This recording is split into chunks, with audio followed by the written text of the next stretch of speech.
नाज़रीन असां हिन वक़्तु MPA कंबर सरदार खान चांडियो सां मौजूदु आहियूं जेको 3 ॾींहं अॻु में कंबर जे MNA मीर आमिर खान मक्सी मीडिया ते बयानु ॾिनो, प्रेस कॉन्फ्रेंस बि कई त जेको हिते तरक़ियाती कम हलनि था या जेके ऑफिसर मुक़ररु कया वञनि था उन तरक़ियाती कमनि ते उहे जेको आहे त सिफ़ारिशी ऑफिसर आहिनि ऐं कम सही नथा थियनि ऐं MPA बि जांच करे MPA बि पंहिंजे तक जे कमनि जे हवाले सां MPA जी बि ज़िम्मेवारी आहे।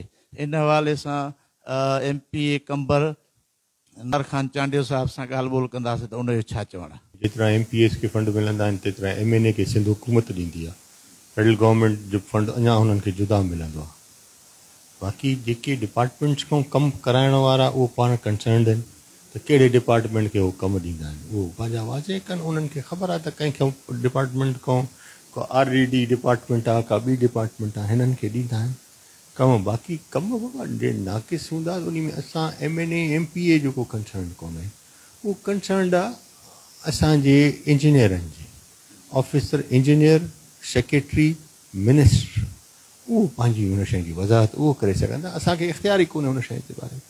असां ड्राणू हणंदा त उहो ठहे ई कान थी। सर तव्हां कंबर जा MPA आहियो ऐं जेको हिते कंबर में हिन वक़्तु 300 करोड़ जा कम आया आहिनि पब्लिक हेल्थ में, ऐं आमिर खान चए थो त कंबर जे MPA जो बि कमु आहे, उहो बि जेको नाक़स कमु हले थो ऐं जेके सिफ़ारिशी ऑफिसर भर्ती थियल आहिनि त MPA बि उन ते ॻाल्हाए त इहो बयानु 3 ॾींहं प्रेस कॉन्फ्रेंस थी कंबर में MNA साहब कई त इहो तव्हां ॿुधो हूंदो या न ॿुधो आहे। इन हवाले सां तव्हां छा चवंदो जेके 300 करोड़ जा कम आया आहिनि साईं पब्लिक हेल्थ डिपार्टमेंट में?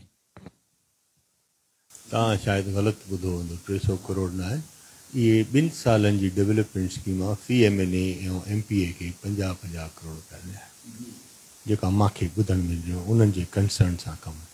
तंहिंमें 25 करोड़ रुपया हिन साल जी आहे, 25-26 जी, वरी 26-27 जी जेका आहे सो नेक्स्ट ईयर थींदी। ऐं पब्लिक हेल्थ डिपार्टमेंट करे थी। असांखे हुकुम मिलियो वियो, ॾिनो वियो पार्टी जे तरफ़ां CM साहिब में संदसि MNA सां MPA साहिब जेको असां गॾु, मां सम्झां थो शायदि उहो बि हुन में हूंदो मीटिंग में। उहो सभिनि ओपनली सभिनि खे घुराए ऐं चयो वियो त बाबा तव्हां पब्लिक हेल्थ जी खे ॾिसो त जो हेल्थ सेक्टर ऐं इन पाणी जे हिसाब सां इन में सो हर MNA MPA पंहिंजी रिकमेंडेशन्स कयूं आहिनि। उहे उन डिपार्टमेंट जो कमु आहे, कहिड़े डिपार्टमेंट जे थ्रू था करायो, तव्हां उन्हनि